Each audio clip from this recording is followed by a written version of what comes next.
Shalom Bapak Ibu Saudara sekalian yang dikasihi Tuhan. Hari ini kita akan membahas mengenai iman yang oportunis. Dalam 2 Samuel 1 ayat 16 demikian firman Tuhan. Dan Daud berkata kepadanya, "Kau tanggung sendiri darahmu sebab mulutmu lah yang menjadi sanksi menentang engkau. Karena berkata, aku telah membunuh orang yang diurapi Tuhan." Kitab 2 Samuel dibuka dengan peristiwa tragis yang dibawa oleh seorang Amalek kepada Daud, Bapak Ibu Saudara sekalian. Nah, dalam 2 Samuel 1 ayat 9-10, orang ini bersaksi kepada Daud bahwa dialah yang membunuh Saul. Tetapi jika kita telusuri dengan cermat, kita akan menemukan fakta bahwa orang Amalek tersebut berbohong rupanya. Nah, sebab 1 Samuel 31 ayat 4-5 mencatat bahwa Saul telah mati dengan cara bunuh diri. Lalu mengapa orang ini harus berbohong kepada Daud? Nah, jawabannya ternyata adalah karena orang Amalek tersebut datang dengan iman yang oportunis. Nah, Bapak Ibu Saudara sekalian, oportunis merupakan sikap di mana seseorang memanfaatkan situasi atau kesempatan demi keuntungan pribadi tanpa mempedulikan nilai moral, etika maupun integritas. Nah, orang dengan sikap ini biasanya tidak peduli apakah tindakannya benar atau salah, merugikan orang lain atau enggak. Asalkan untung, maka semuanya disikat. Nah, Alkitab menjelaskan bahwa orang Amalek adalah keturunan Esau dalam Kejadian 36 ayat 12, Bapak Ibu Saudara sekalian. Tetapi mereka adalah bangsa yang tidak takut akan Tuhan, serta mereka penindas. Nah, itulah sebabnya ada permusuhan secara turun-temurun antara Israel dan Amalek. Nah, namun dalam 1 Samuel 15 kita menemukan perintah Tuhan untuk bangsa ini dibinasakan oleh bangsa Israel, tetapi tidak dilakukan oleh Saul. Alasannya adalah sikap oportunis yang dimiliki Saul dalam dirinya.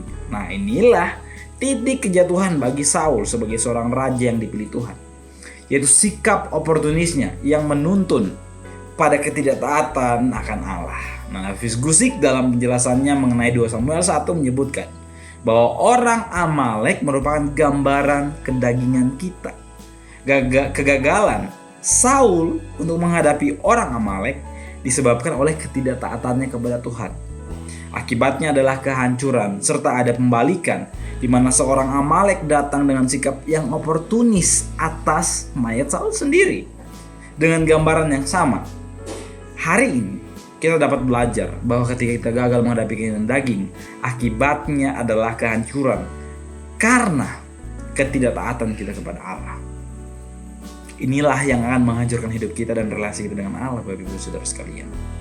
Baik bangsa Amalek maupun Saul, keduanya menggambarkan kedagingan kita yang oportunis, yang seringkali lebih mengedepankan diri sendiri. Nah, karena itu Bapak Ibu Saudara sekalian, jangan biarkan sikap atau iman seperti ini ada pada diri kita. Tapi serahkanlah itu pada Kristus dan izinkanlah Ia mengubahnya. Sebab iman yang oportunis adalah iman yang berpusat pada diri kita sendiri. Tetapi iman yang benar adalah iman yang berpusat kepada Kristus, Bapak Ibu Saudara sekalian. Karena itu, mari teruslah belajar membangun iman yang berdasarkan pada Injil, supaya hati kita tidak dikuasai oleh keinginan daging yang menghancurkan dan menjauhkan kita daripada relasi dengan Kristus. Amin. Kebenaran firman Tuhan, mari kita berdoa. Tuhan, terima kasih buat firman. Kami mau belajar untuk membangun iman yang benar kepadamu. Ampuni kami kalau seringkali iman kami tidak benar. Tolong kami untuk bertumbuh dengan benar dalam nama Yesus kami berdoa. Amin. Tuhan Yesus menyertai perjalanan iman kita semua.